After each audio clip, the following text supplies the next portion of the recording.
বর্তমান প্রেক্ষাপট এমন হয়েছে যে কথা বলাই মুশকিল। এখানে তো হক কথা বলতেছি, দল আপনাকে অপমানিত করে আমি ভাইরাল হব এই চিন্তাধারাও আমার মধ্যে নাই। আমার ভাইরাম, এই জন্য কোরআনের হক কথাগুলো আমাদের বলতে হবে, শুনতে হবে, নিজেদের জীবনে বাস্তবায়ন করতে হবে, ঠিক কিনা বলেন? সুতরাং আমাদের অবশ্যই সতর্ক থাকতে হবে, আমাদের সতর্ক থাকতে হবে। আগামীতে কোরআনের ময়দানে কোরআনের কথা বলতে গেলে, হক কথা বলতে গেলে যারা বাধা দেবে তাদের বিরুদ্ধে মুসলমানদের শক্ত অবস্থান তৈরি করতে হবে। জি, কেন কি বলছি আমি?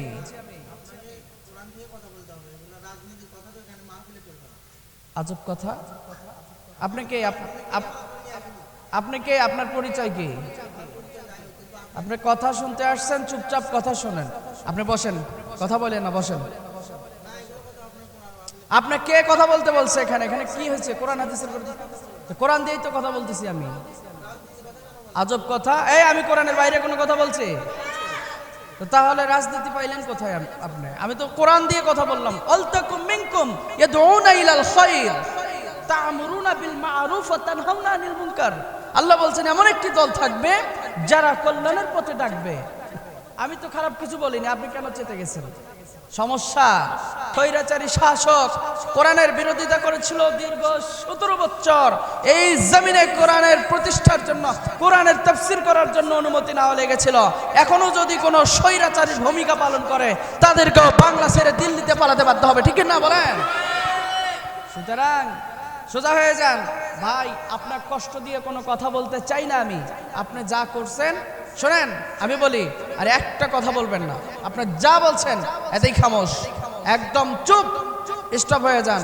আমার ভাইরা, আপনাকে আমি ভালোবাসি, এই জন্য আর কথা বাড়াতে চাই না। আর আমার এই চিন্তাধারাও নাই যে আপনাকে আমি অপমানিত করে অন্যান্য বক্তার মতো ভাইরাল হব। কথাটা বোঝেননি? আপনাকে অপমানিত করে আমি ভাইরাল হব এই চিন্তাধারাও আমার মধ্যে নাই। 24-এর গণ অভ্যুত্থানের পরে প্রত্যেকটা মুসলমান, যেহেতু আমরা মুসলমান, জীবন দিয়ে রক্ত দিয়ে এই দেশকে আবারও দ্বিতীয়বারের মতো স্বৈরাচারী শাসকের হাত থেকে স্বাধীন করা হয়েছে, সেহেতু প্রত্যেকটা মুসলমানের উচিত শক্ত অবস্থান তৈরি করা। যারাই কোরআনের বিরোধিতা করবে, ইসলামের বিরোধিতা করবে, কোরআনের মাহফিলগুলোতে বাধা দিতে চাইবে, তাদেরকে আমরা শক্ত হাতে দমন করব। রাজি আছেন তো ইনশাআল্লাহ? সুতরাং আপনি সাবধান হয়ে যান, ভবিষ্যতে এই ধরনের কথা আর বলবেন না। মনে থাকবে? মনে থাকবে? ঠিক আছে, আল্লাহ তাআলা আপনাকে হেদায়েত দান করুন, বলেন আমিন।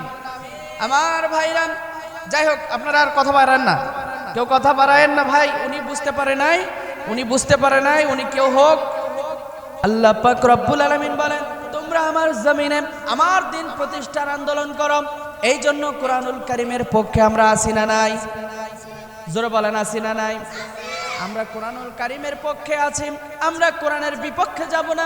কোরআন যা বলে সেই অনুযায়ী আমাদের জীবন যাপন করব। কথা বলেন ঠিক কিনা? আল্লাহ পাক রব্বুল আলামিন জানায় দেন, ও দুনিয়ার মানুষ, ওয়ালতাকুম মিনকুম ইয়াদউনা ইলাল খায়র তা'মুরুনা বিল মা'রুফ ওয়া তানহাউনা আনিল মুনকার। আল্লাহ পাক রব্বুল আলামিন বলেন, তোমাদের মধ্যে এমন একটি দল থাকবে যারা কল্যাণের পথে আহ্বান করবে আর সৎ কাজের আদেশ দেবে, অসৎ কাজে বাধা প্রদান করবে। কিন্তু আমরা কোরআনের বর্ণনা শুনলে দেখতে পাই, কোরআনের বর্ণনায় খুঁজে পাই যারা কল্যাণের পথে তোমাদেরকে ডাকবে তাদের সাথে তোমরা চলো। যারা কল্যাণের পথে ডাকবে, সৎ কাজে আদেশ দেবে, অসৎ কাজে বাধা প্রদান করবে, এই সমস্ত দল আমাদের করা দরকার আছে না নাই? কিন্তু বাংলাদেশে অসংখ্য দল আছে, নামাজ পড়ে না, হজ করে না, রোজা করে না, ইসলাম মানে না, কোরআন মানে না, বড় বড় মস আর বিড়ির টান দিয়ে দল করেন। যেখানে যায় চাঁদাবাজি, লুণ্ঠন, মিথ্যা, চুরি, চামারি, সুদ, ঘুষ। কথা বলেন ঠিক কিনা? ভাই ছাড়েন, ছাড়েন, বাদ দেন। উনি ভুল করে বলছে, না থাক, আর কথা বললেন না, কথা বলতে দেন। এই যে শোনেন ভাই, শোনেন। আরে আরে দাঁড়ান, একটু চুপ করেন।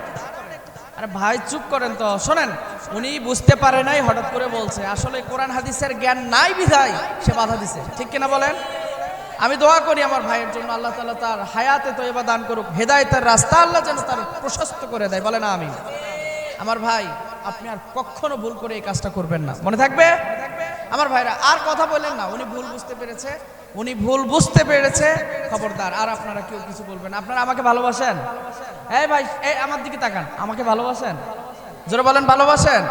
যদি ভালোবেসে থাকেন, ভালোবাসার দাবি নিয়ে বলতেছে, আমার ওই দিনী ভাইকে আর কিছু বললেন না, আর কিছু বললেন না। আপনাদের কাছে বিনীত রিকোয়েস্ট, সবাই আমার দিকে কান্না কান্দা, সবাই একটু শান্ত হয়ে বসে যান, একটু গভীর মনোযোগ দিয়ে শুনবেন। আল্লাহ পাক রব্বুল আলামিন ডাক দিয়ে বলেন, ও দুনিয়াবাসী রে, তোমরা শোনো শোনো, তোমরা যদি আমি রবের ইবাদত করতে পারো, আমি আল্লাহ পাক রব্বুল আলামিন আমার বান্দাদের তালিকায় তোমাদের নামটা লিখে নেব।